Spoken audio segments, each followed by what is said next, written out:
Today we will discuss about retting process in jute. तो आज हम स्टडी करने वाले हैं जूट की रेटिंग प्रोसेस, जिसके अंतर्गत हम लोग स्टडी करेंगे कि जूट के का जो स्टेम होता है उससे किस प्रकार से फाइबर्स को सेपरेट किया जाता है।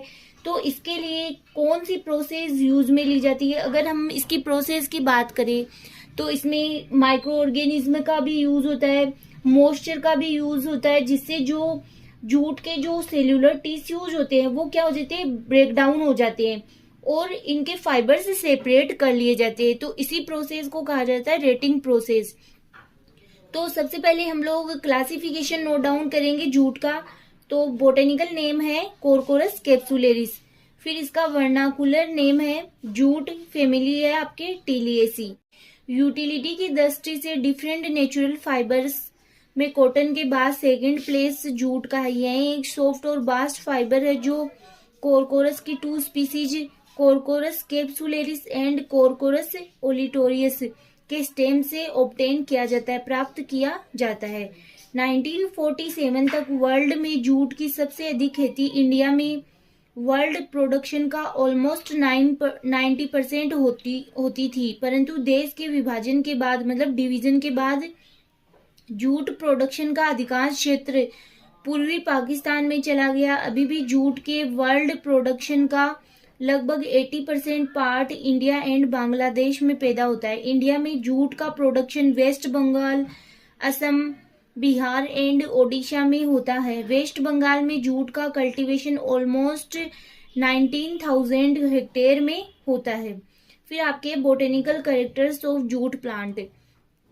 अगर आपके रेटिंग प्रोसेस आती है तो आपको अगर 20 मार्क्स में पूछा जाए तो आपको ऑल अबाउट लिखना है इसके बारे में, बट अगर 10 मार्क्स में आ जाए तो इसमें के बोटेनिकल कैरेक्टर आप ये वाला पार्ट छोड़ सकते हो। इसके अंतर्गत आपको बोटेनिकल नेम ये तो नोट डाउन करने ही होंगे, इसका क्लासिफिकेशन। फिर बोटेनिकल कैरेक्टर में आप 2-4 लाइनें लिख सकते हो, फिर डायरेक्ट ही आपको रेटिंग प्रोसेस के बारे में ही लिखना रहता है। कोरकोरस की बहुत स्पीसीज एनुअल वुडी अंडर शब होती है। इनकी हाइट 2 से 3 मीटर तक होती है। नेक्स्ट है ब्रांचेज नॉर्मली स्टेम के अपेक्स की ओर पाई जाती है। इनमें लीव्स है alternate, stipulate, simple and Ovett होती है। फ्लावर सोलिएटरी अथवा 3-4 पुष्पीय कायम में अरेंज होते हैं। ईच फ्लावर स्मॉल है, येलो, बाइसेक्सुअल होते हैं। सेपल एंड पेटल की नंबर 4 से 5 तक एंड स्टेमेंस की संख्या इनसे दुगुनी अथवा अधिक होती है। बहुत स्पीसीज में लोक्यूसिडल कैप्सूल पाया जाता है, परंतु इनमें कैप्सूल के साइज एंड शेप में डिफरेंस पाया जाता है। ये हम बात करें जो जूट की दोनों स्पीसीज है उनके बीच में डिफरेंस। फिर आपके कल्टीवेशन। जूट के लिए हॉट एंड मोस्ट क्लाइमेट की आवश्यकता होती है। नॉर्मली 24 से 35 डिग्री सेंटीग्रेड टेम्परेचर उपयुक्त होता है। इसके लिए सैंडी लोमी सॉइल की आवश्यकता होती है। जूट मानसून सीजन की क्रॉप है, इसके लिए एल्वेले सॉइल अधिक उपयुक्त होती है। फील्ड में 5 से 6 टाइम प्लोविंग द्वारा सॉइल को लाइट कर लिया जाता है। इसके सीड बाई ब्रॉडकास्टिंग अथवा बाई डिबलिंग द्वारा शोइंग किए जाते हैं। बोने से एवं सोइल में मेन्योर एंड एश, जो एश मतलब जो राख होती है, अच्छी तरह मिला दी जाती है। सामान्यतः सीड प्री मानसून रेन के बाद अप्रैल मई में बोए जाते हैं। पहले 4 से 5 वीक्स में फील्ड की कम से कम 2 से 3 बार वीडिंग की जाती है। यद्यपि सीडलिंग स्टेज में फील्ड की वाटर लॉगिंग का कोई इफेक्ट नहीं होता है। क्रॉप 60 to 90 डेज में मेच्योर हो जाती है। अब इसमें समझाने वाला तो कुछ है नहीं, तो इसमें आपको यही है कि इसके लिए कौन सा टेम्परेचर, कितना टेम्परेचर उपयुक्त रहता है, कौन सी सोइल है वो इसके लिए उपयुक्त रहती है, इसके सीड किस प्रकार से बोए जाते हैं, कब ये मेच्योर होते हैं, तो वही यहाँ पे नोट डाउन किया गया है इसके कल्टीवेशन में। फिर आपके position of fibres in Corchorus stem की कोरकोरस स्टेम होता है, उसमें फाइबर कौन सी पोजीशन में प्रेजेंट होते हैं, कहाँ पे प्रेजेंट होते हैं। कोरकोरस के स्टेम में फाइबर्स जाइलम के आउटसाइड वेज शेप्ड ग्रुप में पाए जाते हैं। प्राय फाइबर ग्रुप व फ्लोएम की थिन वॉल युक्त सेल्स अल्टरनेट सीक्वेंस में अरेंज होती है।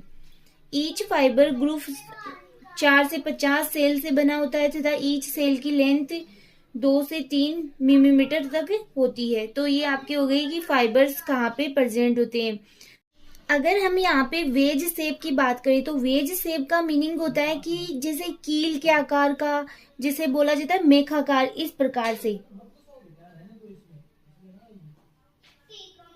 इस प्रकार की शेप को बोला जाता है वेज शेप।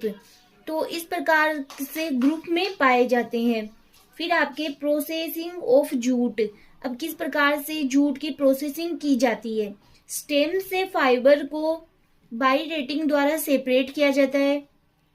इसके लिए स्टेम के बंडल्स को समीपवर्ती स्ट्रेंजेड वाटर की ठहरा हुआ जो पानी है वाले पोंड अथवा पोंड की सरफेस में बिछा दिया जाता है। नॉर्मली बंडल्स की 3-4 लेयर्स एक दूसरे के 90 डिग्री पर रखी जाती है। इन्हें पानी में पूर्णतः डुबोए रखने के लिए इनके ऊपर या तो बड़े बड़े पत्थर रख दिए जाते हैं या फिर कोई भारी वजन रख दिया जाता है। इसके रेटिंग की प्रोसेस में 10 से 3 डेज लगते हैं। ये प्रोसेस अनेक factors such as maturing of crop and depth on water पर डिपेंड करती है।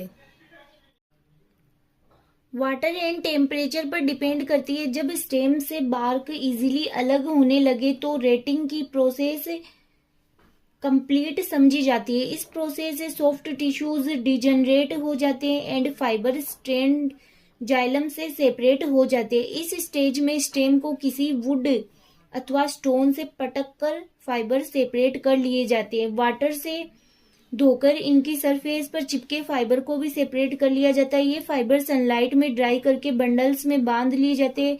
कोरकोरस के 100 किलोग्राम ग्रीन प्लांट से ऑलमोस्ट 6 किलोग्राम जूट फाइबर प्राप्त होता है। तो ये बात रही कोरकोरस की।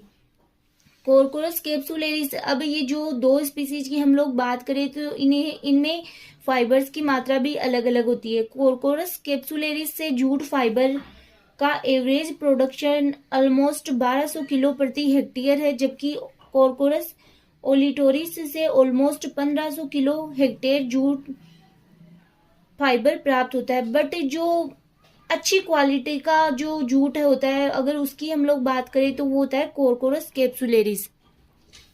नेक्स्ट आपके characteristics of jute fibre. Rating से प्राप्त जूट स्ट्रैंड की लेंथ 1.5 to 3 मीटर तक होती है तथा इनमें ईच फाइबर 2 से 5 मिलीमीटर लॉन्ग होता है। इनमें सेलुलोज की मात्रा अदर टाइप के fibre such as hemp cotton ET से कम 63% तक होती है। इनमें लिग्निन 10 से 12% होता है, जिसके कारण इनकी ड्यूरेबिलिटी कम हो जाती है। लिग्निन व सेलुलोज के अतिरिक्त इनमें फैट है, वेक्सेज है, गम्स एंड सम मिनरल्स भी पाए जाते हैं। जूट फाइबर की क्वालिटी का डिटर्मिनेशन इनकी फाइनेंस, कलर, लस्टर का मीनिंग होता है जिसे आभा, शाइन करना, चमक, लेंथ, स्ट्रेंथ के बेस पर किया जाता है। कोरकोरस ओलिटोरिस की कंपैरिजन कोरकोरस कैप्सुलेरिस से प्राप्त फाइबर अधिक हाई वेराइटी का होता है। इसका कलर वाइट होता है। फिर आपके हो गया यूजेज ऑफ जूट के क्या क्या उपयोग है। जूट एक मेन बेगिंग मटेरियल है। जूट के कुल प्रोडक्शन का ऑलमोस्ट 75% पार्ट शेक्स बनाने में यूज किया जाता है, मतलब थैले बनाने में यूज लिया जाता है। जूट के 6 डिफरेंट टाइप की food material such as wheat, potato, sugar, rice ETC and industrial product like cement ETC के पैकिंग में यूज लिए जाते हैं। आजकल जूट का use cushion, carpet, blanket, linoleum, oil cloth, ropes ETC में भी किया जाता है। तो ये नेक्स्ट है jute industry in India. Jute industry देश के सबसे पुराने उद्योगों में से एक है। देश की इकोनॉमी में इसका इम्पोर्टेंट प्लेस है। देश में सबसे पहली इलेक्ट्रिक जूट मिल 1859 में कोलकाता के पास रिसारा में एस्टेब्लिश्ड हुई थी। 1947 में देश के डिवीजन के कारण इस उद्योग में के इम्पोर्टेंट रॉ मटेरियल से वंचित रहना पड़ा। 1947 से 48 में कच्चे जूट का प्रोडक्शन ओनली 65 लाख बंडल्स का रह गया, जबकि डिवीजन से पहले 65.70 लाख का था। 1985 से 86 में जूट का प्रोडक्शन 120 लाख बंडल्स तक पहुंच गया तथा इससे निर्मित सामान का उत्पादन भी 3.52 लाख टन हुआ।